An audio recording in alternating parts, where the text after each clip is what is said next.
السلام علیکم دوستو، آپ دیکھ رہے ہیں یوٹیوب چینل اسٹے ہوم 311 اور میں ہوں آپ کا دوستو میں آج آپ کو بتاؤں گا پنجاب رینجر کے بارے میں کہ پنجاب رینجر میں آپ کس طرح اپلائی کریں گے اور آپ کو کن کن چیز کی ضرورت ہوتی ہے اور آپ کہاں کہاں پہ جا سکتے ہیں، اور اس پہ میں آپ کو یہ بھی بتاؤں گا کہ آپ کے لیے آپ کی اس میں تنخواہ کتنی ہوگی اور آپ کی ٹریننگ وغیرہ سب کچھ میں اس میں بتاؤں گا۔ لیکن اس سے پہلے میں آپ کو یہ بتاؤں گا کہ میرے یوٹیوب چینل کو سبسکرائب کر دیجیے اور اپنے دوستوں کے ساتھ شیئر کیجیے۔ جی چلو اب آتے ہیں اپنی اس ویڈیو کی طرف۔ سب سے پہلے میں آپ کو یہ بتاؤں گا کہ پنجاب رینجر میں جنرل سپاہی کے لیے آپ جب بھرتی ہوتے ہیں تو آپ کی اسکل ہوتا ہے وہ 5 ہوتا ہے۔ سب سے پہلے آپ کی ضروری ہوتے ہیں کہ آپ کی اسکل کتنا ہو۔ اگر آپ نے پنجاب رینجر میں جانا ہو تو پھر آپ کو ان سب چیزوں کی معلومات آپ کو لازمی ہونا چاہیے، کیونکہ یہ سب آپ کی کام کی میں بتاؤں گا۔ سب سے پہلے میں آپ کو یہ بتاؤں کہ آپ کا اسکل 5 ہوگا۔ جب آپ بھرتی ہو جائیں گے تو آپ کا جنرل سپاہی کی اسکل 5 ہوگا، پھر اس کے بعد آپ ترقی کر لیں گے تو آپ کا اسکل 6 7 11 تک ہو سکتے ہیں۔ اور اس کے لیے جب آپ بھرتی ہو جائیں گے تو آپ کی تنخواہ تقریباً 30 سے لے کر 32,000 تک ہوں گے۔ جی دوستو، جنرل سپاہی کے لیے پنجاب رینجر میں جنرل سپاہی کے لیے بھرتی ہونے کے لیے آپ کو تعلیم 8 تک لازمی ہے، مطلب آپ کی میڈل تعلیم ہو تو آپ اس میں اپلائی کر سکتے ہیں۔ اور اس کے بعد آپ کی عمر ایج 18 سے لے کر 30 تک آپ کی ہونا چاہیے۔ 30 سے آپ کی زیادہ ہو پھر آپ نہیں بھرتی ہو سکتے، اور آپ کے 18 سے کم ہو پھر بھی آپ بھرتی نہیں ہو سکتے۔ اور اگر آپ کو میں یہ بات بتا دوں کہ آپ کی اگر 22-23 سال عمر ہو تو پھر آپ اس میں بآسانی سے بھرتی ہو جاتے ہیں، کیونکہ انہوں نے صاف لکھا ہوا ہے کہ پہلے 18 سے لے کر 23 تک ترجیح دی جائے گی، اور اس کے بعد اگر اس میں بندے کم ہو جائیں گے پھر اس کے بعد 30 تک جائیں گے ہم۔ پھر اس کے بعد ہائٹ آتا ہے، جو قد ہم کہتے ہیں، قد آپ کی 5 فٹ 6 انچ ہونا چاہیے۔ اگر آپ کا اس سے زیادہ ہو 5 فٹ 10 انچ 11 انچ پھر آپ بہت آسانی سے بھرتی ہو جاتے ہیں، لیکن 5 فٹ 6 انچ سے کم آپ کا قد کم نہ ہو۔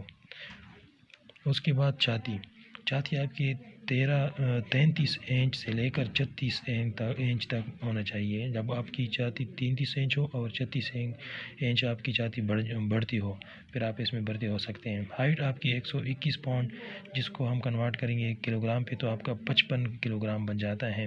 55 سے لے کر 68 کلو گرام تک آپ کا وزن ہو تو پھر آپ اس میں بھرتی ہو سکتے ہیں۔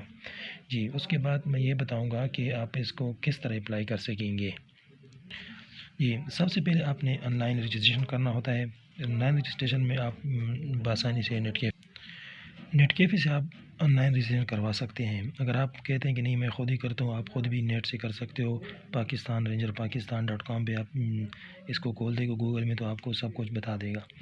اگر آپ نے انٹرنیٹ پہ کرنا ہوتا ہے تو پھر آپ انٹرنیٹ والوں کو کہہ دیں کہ مجھے یہ کر لو نیٹ کیفے سے، تو پھر آپ کو ادھر سے وہ رجسٹریشن سلپ بھی دے جائے گا اور آپ کے تقریباً 50-100 روپے لگیں گے۔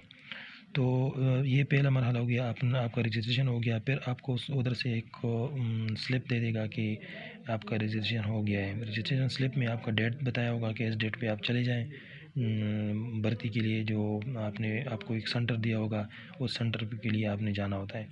ہاں اگر آپ کے سینٹر پہ جاتے ہیں تو آپ کے پاس اگر یہ رجسٹریشن سلپ نہ ہو تو پھر آپ کو ادھر جانے کی کوئی ضرورت نہیں ہے، آپ ادھر بھرتی نہیں ہو سکتے۔ تو آپ ادھر بھرتی نہیں ہو سکتے، اس لیے آپ کو یہ بتاؤں گا کہ آپ ادھر جاؤ گے تو پھر آپ کا یہ ڈاکومنٹس یہ رجسٹریشن سلپ ضروری ہے ادھر جانے کا۔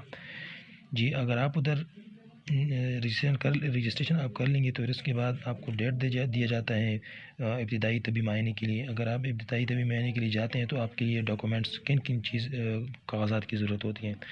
سب سے پہلے آپ کو اصل شناختی کارڈ اور اصل جو اسکول کے سرٹیفکیٹ وغیرہ ہیں وہ بھی ساتھ لے کے جائیں، اور اس کے 2 فوٹو اسٹیٹ بھی ساتھ لے کے جائیں، اور اپنی 2 تصاویر اور ساتھ میں ڈاک لفافے 2 عدد، یہ سب کا ڈاکومنٹ اپنے ساتھ لے کر جائیں ابتدائی طبی معائنے کے لیے۔ ادھر ابتدائی طبی معائنے کے لیے آپ کا رجسٹریشن ہوگا، آپ کا ڈاکومنٹ جمع ہوگا، اور اس کے بعد آپ کا قد، چھاتی، نظر، وزن، ہاتھ پاؤں وغیرہ سب کچھ چیک ہوگا۔ اس کو کہتے ہیں ابتدائی طبی معائنہ۔ اور اس کے بعد پھر نیکسٹ آپ کا جسمانی امتحان ہوگا۔ جسمانی امتحان میں دوڑ آتا ہے، چین اپ، پش اپ، یہ سب کچھ آتا ہے۔ یہ اس میں جب آپ پاس ہو جائیں گے تو اسی دن اگر ٹائم ہو تو آپ کا تحریری امتحان لے گا، اگر ٹائم نہ ہو تو آپ کو کہے گا کہ صبح آ جائیں، صبح آپ کا تحریری امتحان ہوگا، لیکن زیادہ تر اسی دن ہی کر لیتے ہیں، جسمانی امتحان والے دن ہی تحریری امتحان ہو جاتا ہے۔ تحریری امتحان میں 8 کلاس تک سب کچھ آپ اس میں آ جاتا ہے، مطلب انگلش، اردو اور میتھس وغیرہ سب کو، جو 8 کلاس ہے میڈل تک یہ اس کا ٹیسٹ ہوتا ہے۔ جی، اس کے بعد تفصیلی معائنہ ہوتا ہے۔ تفصیلی معائنہ آپ کا مکمل باڈی اسکین ہوتا ہے، اپنے جس میں کوئی بیماری نہ ہو تو آپ اس کو سلیکٹ ہو سکتے ہیں۔ پھر آخر مرحلہ جو ہوتا ہے 6 نمبر کا، وہ انٹرویو اور فائنل ہے، فائنل سلیکشن۔ انٹرویو میں آپ کو مکمل فائنل سلیکشن ہو جاتا ہے۔ انٹرویو میں آپ کو کہہ دیا جاتا ہے کہ آپ اس طریقے کو اپنے سامان کے ساتھ آ جائیں اور فلانا سینٹر چلے جائیں۔ تو اگر وہ آپ ادھر جاؤ گے تو آپ کو ایک ٹریننگ سینٹر بتائے گا، کس ٹریننگ سینٹر میں آپ نے جانا ہے۔ سب سے پہلے آپ کو ٹریننگ سینٹر منڈی بہاؤالدین پنجاب ریجمنٹ کو آپ ادھر آپ ٹریننگ کرو گے۔ ٹریننگ تقریباً 6 مہینے سے لے کر 8 مہینے 9 مہینے تک ہوتا ہے۔ جب آپ ٹریننگ کر لو گے اس کے بعد آپ کی جو ہے ڈیوٹی لگتی ہے۔ ڈیوٹی کہاں لگتی ہے؟ آپ کی ڈیوٹی پنجاب کی ہر جگہ پہ آپ کی ڈیوٹی لگ سکتی ہے، لاہور، اسلام آباد نہیں، لاہور، راولپنڈی وغیرہ وغیرہ، جو بھی شہر ہے، جو بھی ڈسٹرکٹ ہیں پنجاب کی، وہ آپ کی لگتی ہیں۔ اس کی ڈیوٹی کوئی اتنا سخت نہیں ہے، فوج جیسا ہے، اس کی تنخواہ بھی زیادہ ہے، یہ فیڈرل گورنمنٹ کے ساتھ ہی ہے، اور اس کی تنخواہ بھی 1 سال کے بعد بڑھ جاتی ہے۔ یہ آج کی ویڈیو میں یہ سب کچھ میں نے آپ کو بتا دیا ہے۔ اس طرح کی معلومات جاننے کے لیے ہمارا یوٹیوب چینل سبسکرائب کر دیجیے۔ میں آپ کو اس ویڈیو کے بعد میں آپ کو دوسری جاب کے لیے بھی سب کچھ آپ کو بتاؤں گا، یہ بآسانی آپ کو سمجھ آ جاتی ہے۔ اور اس کے ساتھ ساتھ میں آپ کو سے اجازت لینا چاہتا ہوں۔ دعا میں یاد رکھیں۔ اللہ حافظ۔